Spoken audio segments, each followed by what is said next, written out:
حضرت یعقوب علیہ السلام نے اپنے بیٹوں سے کہا کہ جب مصر میں داخل ہوں تو ایک دروازے سے نہیں جانا کہ ایک دروازے سے 11 بیٹے یوں آئیں تو یہ نظر لگنے کا ایک چانس ہے، نظر لگ سکتی ہے۔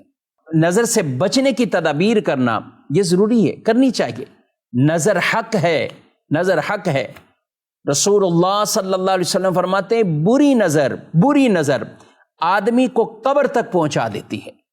بری نظر آدمی کو قبر تک اور اونٹ کو ہنڈیا تک یعنی دیچکی کے اندر، دیگ کے اندر پہنچا دیتی ہے۔ یہ بری نظر کے اثرات یہ بیان کیے گئے، بلکہ کہا گیا اگر کوئی چیز تقدیر پر بھی سبقت لے جاتی تو وہ نظر ہے، اگر سبقت لے جاتی۔ تو آپ علیہ السلام نے فرمایا کہ سب کے سامنے تم بھائی ایک ساتھ مل کر جاؤ تو تمہیں نظر نہ لگ جائے۔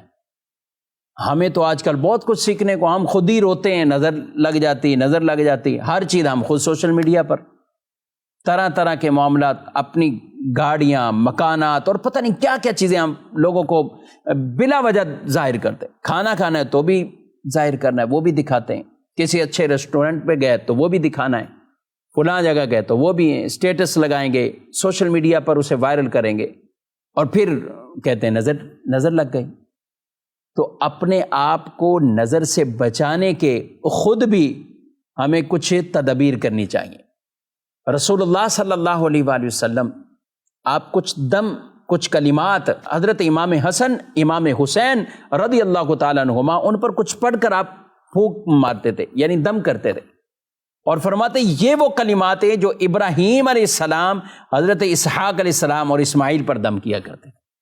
بخاری شریف میں وہ کلمات ہیں، اعوذ بکلمات اللہ التامہ من کل شیطان وہامہ ومن کل عین لامہ۔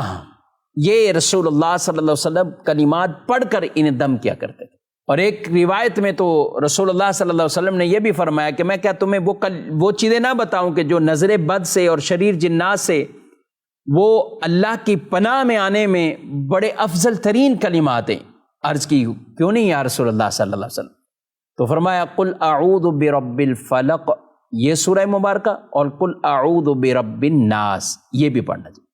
بعض چیزیں تو یہاں ہوتی ہیں، واضح ہوتی ہیں، تو ہم کچھ نہ کچھ ورد وظیفے یہ پڑھتے رہیں، اور اپنے بچوں کو بھی ہم یہ دم کرتے رہیں، ایسی چیزوں پر بھی دم کرتے رہیں۔ آپ کا بزنس ہے، گاڑی ہے، ظاہر ہے آپ گاڑی روڈ پر ہی چلے گی، دیکھیں گے لوگ، آپ کا گھر ہے، سب دیکھیں گے اس کو، تو ہم ہر چیز کو تو ایسے چھپا نہیں پائیں گے، لیکن ان کے ساتھ کچھ ورد وظیفے کرتے رہیں، نظر بد سے محفوظ رہیں گے انشاءاللہ۔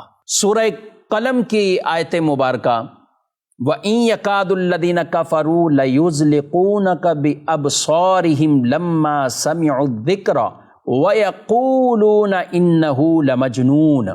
مفتی احمد یار خنیمی رحمۃ اللہ تعالیٰ علیہ نے لکھا کہ یہ بھی نظر بد سے بچنے کے لیے آیت مبارکہ بڑی تجربے والی ہے، یعنی مشاہدہ، تجربہ کہ اس کو پڑھنے سے نظر بد سے حفاظت رہتی ہے۔ تو یہ آیت مبارکہ بھی پڑھیں، اللہ پاک نظر بد سے ہم سب کو محفوظ فرمائے۔